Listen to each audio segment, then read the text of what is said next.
Jail, यह शब्द सुनकर आपको क्या याद आता है? जेल, यह शब्द सुनकर आपको सलाखें, कैदी और जेलर की याद आती है। जेल अपने आप में ही एक डर का केंद्र है, लेकिन इस कहानी को सुनने के बाद आपके मन में जेल को लेकर एक अलग ही डर बैठ जाएगा। तो आइए जानते हैं ये कहानी क्या है।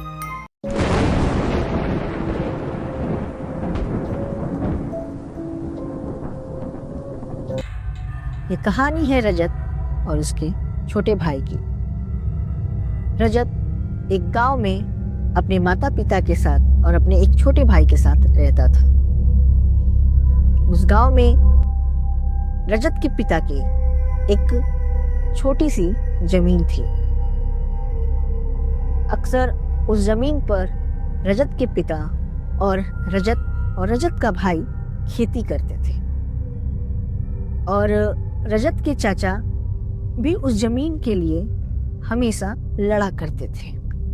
रजत महज 17 साल का लड़का था और रजत का भाई 15 साल का लड़का था, लेकिन वह दोनों लंबे और हट्टे कट्टे थे।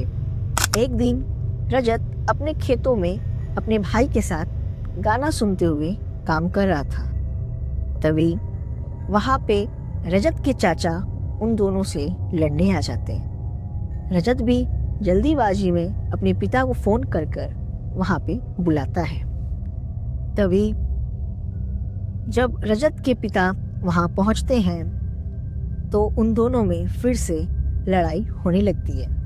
बातों बातों में ही बात इतनी बढ़ जाती है कि रजत के चाचा रजत के पिता पे हाथ उठा देते हैं। पहले तो रजत अपने चाचा और अपने पिता को छुड़ाता है, लेकिन जब देखता है कि चाचा का पलड़ा भारी पड़ रहा है तो मजबूरन उसे भी हाथ उठाना पड़ता है।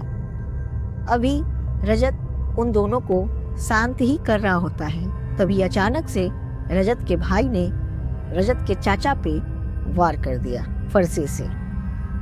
तभी रजत के चाचा की हालत सीरियस हो गई। इन्हें हॉस्पिटल ले जाया गया और हाफ मर्डर के केस में इन दोनों को जेल में डाल दिया गया। अब इन दोनों को 18 साल के कम उम्र वाली जेल में डाला गया था और यहाँ उस जेल में जाते समय ही इन्हें एक वार्निंग दी जाती है कि जेल के राइट साइड वाले कमरे की ओर जाना सख्त मना है।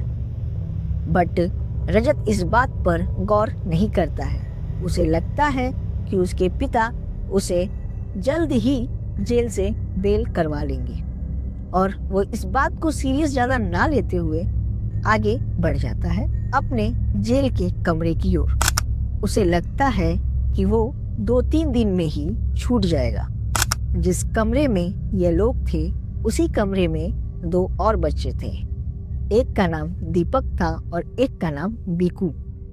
दीपक बहुत ही शांत लड़का था और बीकू बहुत ही दुष्ट। इन दोनों को पहले ही रात बीकू ने वार्निंग दी थी कि तुम लोग मुझसे ज़्यादा फ्रेंडली ना होना, वरना मैं तुम्हारी हाथ पैर तोड़ दूंगा। इस बात पे रजत कोई झगड़ा नहीं चाहता था, इसलिए उस बात को ज़्यादा बढ़ावा नहीं दिया। धीरे धीरे उस जेल में रजत और रजत के भाई को 18 दिन से ज़्यादा हो गए थे। अब रजत को भी अपने पिता की चिंता हो रही थी, क्योंकि उसे लगता था कि हम दोनों तो जेल में हैं और कहीं चाचा हमारे पिताजी को कुछ कर ना दे।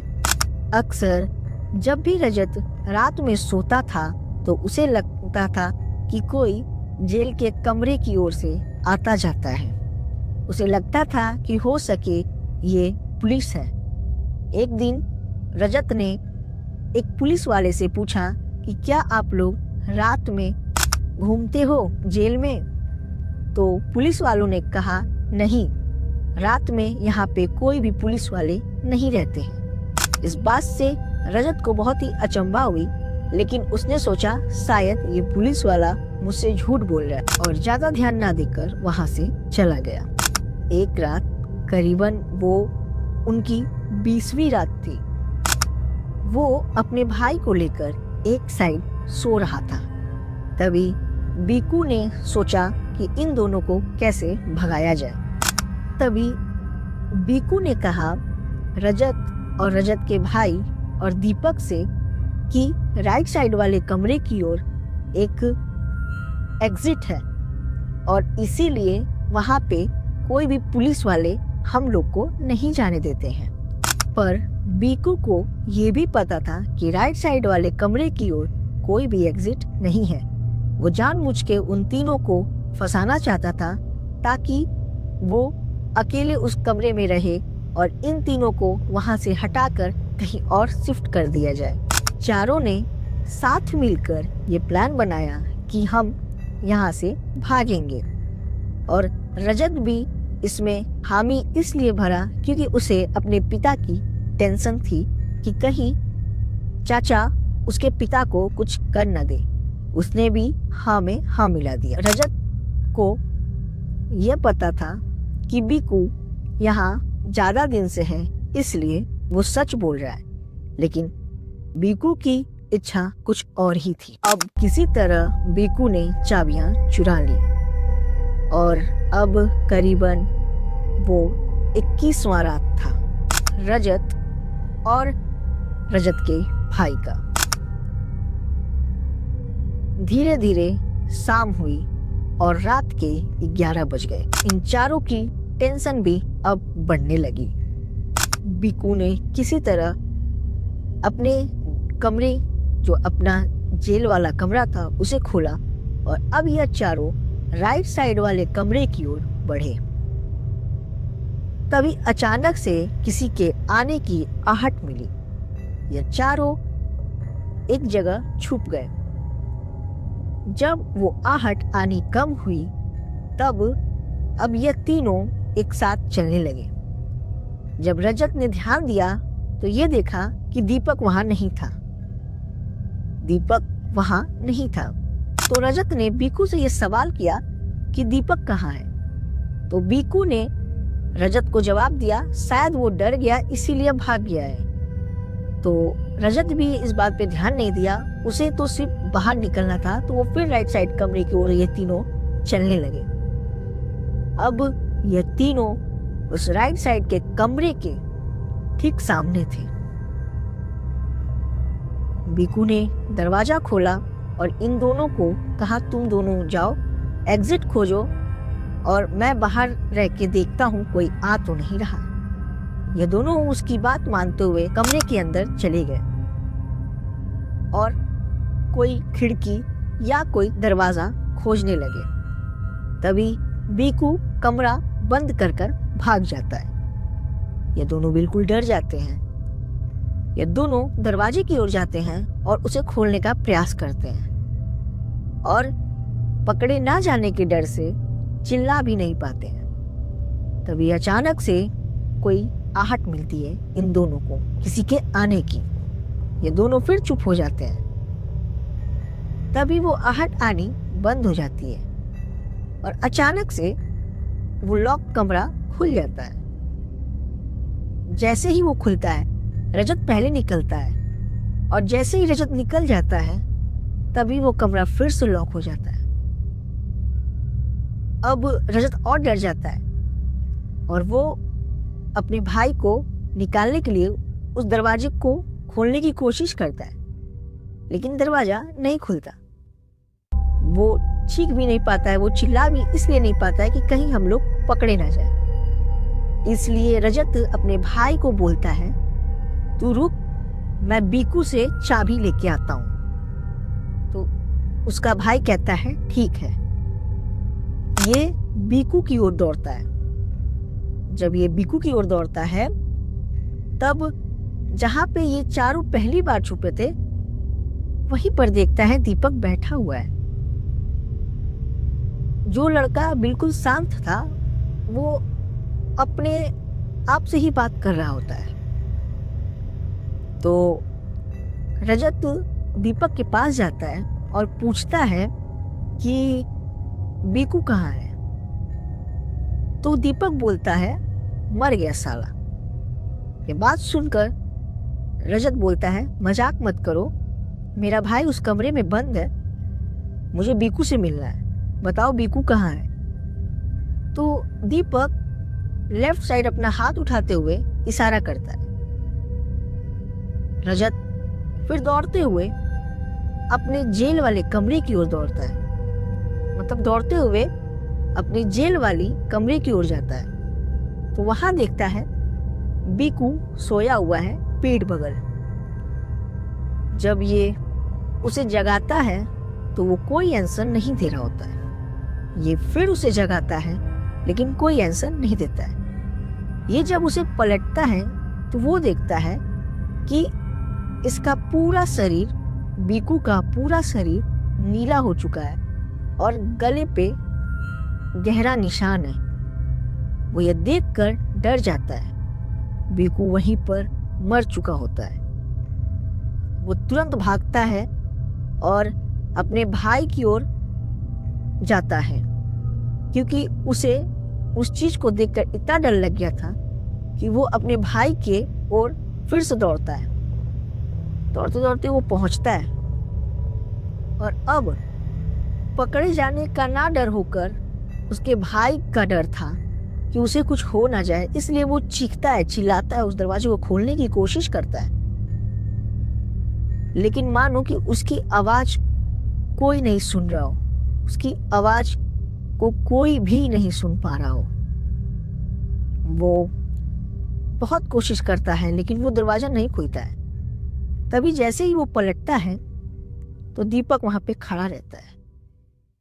तो रजत दीपक से बोलता है कि भाई ये दरवाजा लॉक हो गया है, ये खुल नहीं रहा है और मेरा भाई इसके अंदर फंसा हुआ है। तभी दीपक उसे हल्के हाथों से दरवाजे को धक्का देता है और वो दरवाजा खुल जाता है। रजत अपने भाई को लेकर वहां से तुरंत निकलता है, दौड़ता है और अब वो उस सेल के पास जाता है जहां पे वो चारों थे और अपने भाई को ये दिखाने भी जाता है कि देख बीकू मर गया है, चल मैं तुझे दिखाता हूं। जैसे ही वो सब सेल के पास पहुंचते हैं तो बीकू वहां पे नहीं होता है और बीकू वहां पे नहीं होता है, वहां पे होता है दीपक। रजत को बहुत अचंभा होती है कि दीपक तो अभी वहां था और मैं उससे पहले दौड़ के आया, तो ये यहाँ पे कैसे। और दीपक सो रहा होता है। ये सोचता है कि ये सब मेरे साथ मजाक कर रहे हैं। ये उसे उठाने की कोशिश करता है दीपक को, लेकिन अब सच में दीपक भी मर चुका होता है। उसके चेहरे पे बहुत खतरनाक तरह से जख्म था। वो उसे देखकर बिल्कुल घबरा जाते हैं दोनों।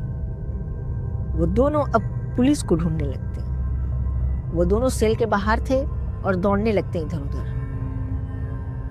तभी वो दोनों के कंधे पे अचानक से कोई हाथ पड़ता है। वो दोनों मुड़कर जब पीछे देखते हैं तो देखते हैं कि बीकू और दीपक दोनों खड़े हैं। दीपक के चेहरे पे वही निशान दिखता है उन्हें और बीकू का शरीर वही नीला और उसके गले पे वही गहरा निशान मिलता है। वो ये देखकर दोनों के दोनों वहीं बेहोश हो जाते हैं। असल में बीकू और दीपक उस जेल में कई दिनों से थे और उन्हें भी राइट साइड वाले कमरे की ओर जाना सख्त मना था, लेकिन ये दोनों अक्सर उसी कमरे की ओर जाकर वहां पे पेशाब या टॉयलेट किया करते थे और इसीलिए वो आत्मा इनके सेल के अगल बगल भटकती थी। और रजत को लगता था कि ये कोई पुलिस वाला है, जबकि पुलिस वाले ने बोला था कि यहाँ पे रात में कोई भी पुलिस वाले नहीं होते। आज बीकू और दीपक तो नहीं है और इन्हें मजाक कितना भारी पड़ गया ये आप समझ ही सकते हैं। इसीलिए कहा जाता है कि अगर कोई चीजें कोई मना करे तो उसे मानना चाहिए। नहीं तो फिर आप अपने जान से हाथ धो सकते हैं। यह कहानी रजत और रजत के भाई के लिए आज भी डर का एक माहौल है। वो आज भी जेल के नाम से ही डर जाते हैं। आज वो जेल बंद है और दीपक और बीकू जैसे ही लड़के ऐसी बेवकूफ़ी वाले काम कर कर अपनी जान से हाथ धो बैठते हैं। तो इस कहानी को सुन या समझ आपको जो भी आया तो लाइक और शेयर कमेंट जरूर करिएगा। बाय बाय, टाटा। मिलते हैं किसी और डर के माहौल में।